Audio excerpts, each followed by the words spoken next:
הוא נחשב אחד מהמומחים הגדולים בארצות הברית על הנושא הזה, מוזמן כמומחה לטלוויזיה, עיתונים, ואנחנו מאוד מאוד שמחים שהוא בא לפה. הוא ידבר באנגלית, אז מישהו שצריך את האוזניות בבקשה.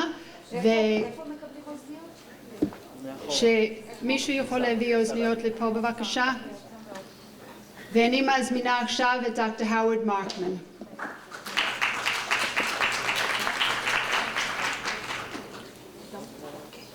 Shalom.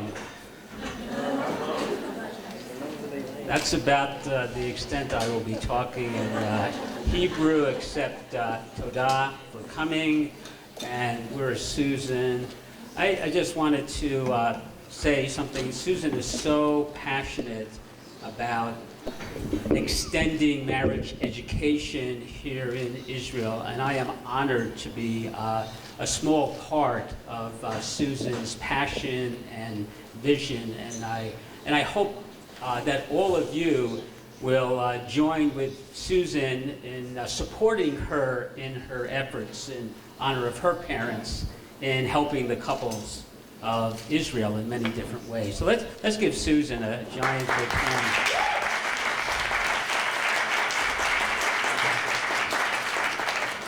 I'm going to start with a story as I'm going to do a PowerPoint presentation, unlike Claire, who could just speak spontaneously. I'm a researcher, and researchers get trained in how to do PowerPoint when we're about 3 years old.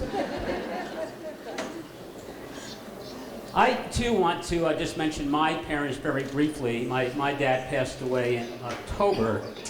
He would have been so proud, as my mom is, who's still alive, of me being on this platform talking to you all.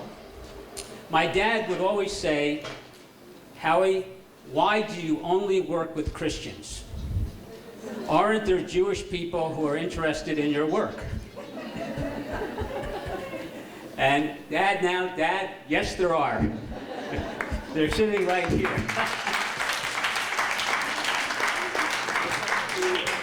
When I was in graduate school at Indiana University, I heard the following story.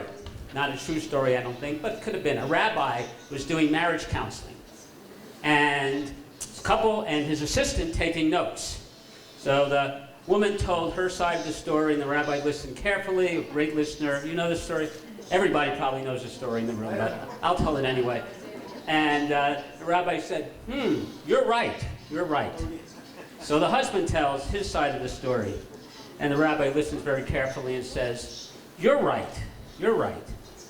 And the assistant breaks in very warmly and says, Rabbi, you just told the wife that she was right and the husband that she was right. And the rabbi says, you're right. So how do I link that story into what I want to say? And we're not getting a connection here. Oh, there we are. So hold on one sec.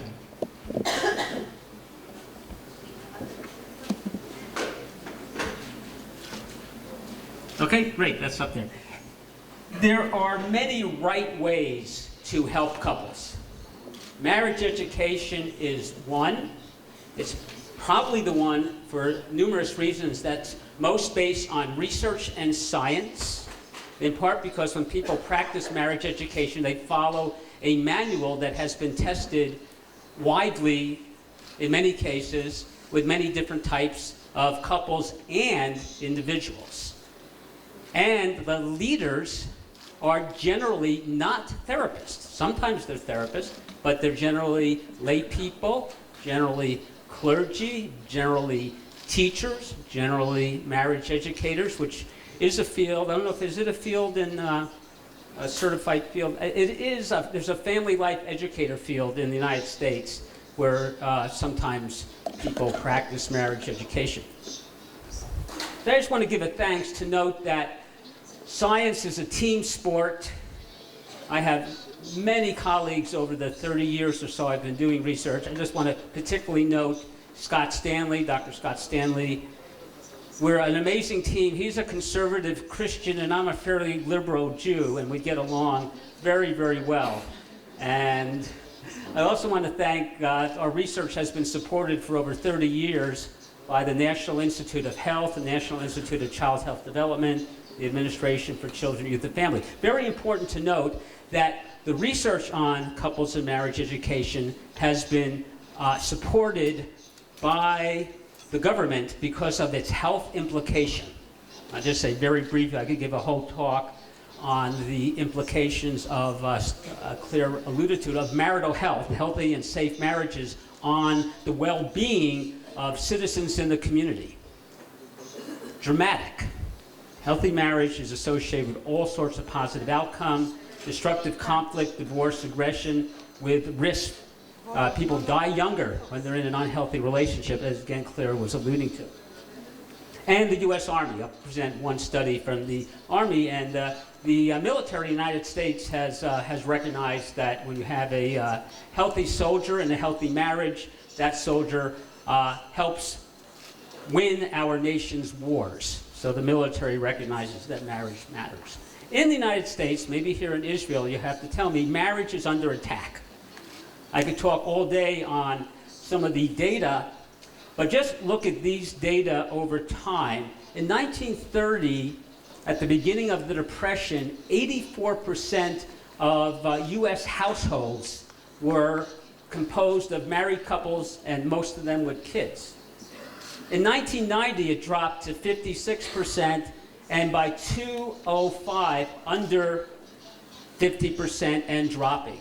And that's an alarming figure because we know from data, Linda Wade has data, many sociologists now have shown conclusively, and this is the basis of, in part, marriage education and government policy, which has been supporting marriage as well as fatherhood, of investing many, many dollars, because we know that children who grow up in two-parent stable households just generally do better in life.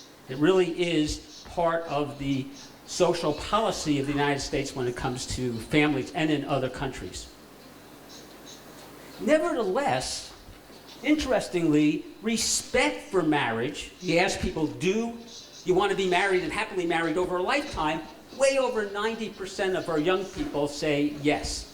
And in every country that I've visited, same data. I would suspect it's true here in Israel as well if there were studies. Yet, and here's a big gap, the confidence, there's just a new study out that shows that under 60% in high school of young men and women do not believe they will have a happy marriage over a lifetime. They just don't believe it. They don't have no confidence that it's going to work, and that's the lowest figure that I've seen in my 30 years of research. Now, I don't know, is cohabitation an issue here, living together before marriage? Any sense of what percent of Israeli couples who get married have lived together before they get married? 20%. That's the figure I've heard. I would predict, if I have the privilege of coming back next year or the next year or two, that that figure will be rising. The United States, for better or for worse, tends to lead the trends when it comes to destructiveness in many aspects of families. I don't take credit for that. In the United States, cohabitation is at an all-time high. Upwards to 75% of couples who get married. We're not talking about cohabitation as an alternative lifestyle, which really doesn't exist very much. 75% of couples who get married, live together before marriage, they are at a 20 to 40% risk of divorce compared to couples who don't. Dramatic. Now, I should say that these are couples who are not engaged, do not have a formal commitment to marry.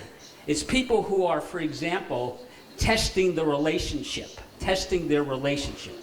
That is one of the factors that is correlated with future divorce if, in fact, they get married. We talk about couples sliding into living together. My son, who's at Hebrew University, another reason I love being here, he just told me that he was thinking about living with his girlfriend. He and I had a long talk. He did not like what I had to say. They are now engaged 2 days later. Talking about divorces, the United States Claire was talking about the 70s, 60s, and 70s being a liberal time, and it was.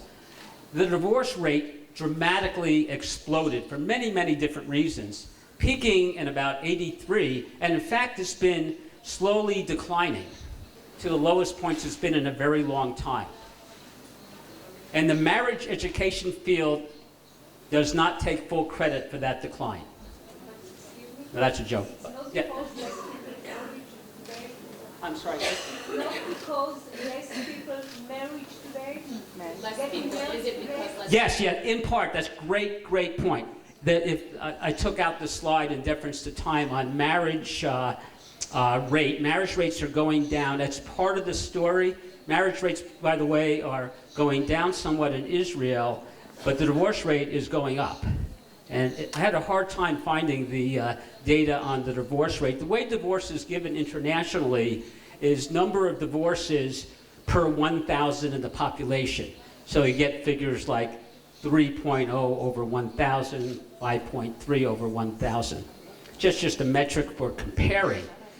Now, Israel is now part, as of last year, joined with Estonia, where we were right around this time, of the Office of Economic and Cooperative Development, which those of you who go back to thinking about the post-World War II period, that the United States developed the Marshall Plan to help countries redevelop, and this is the most recent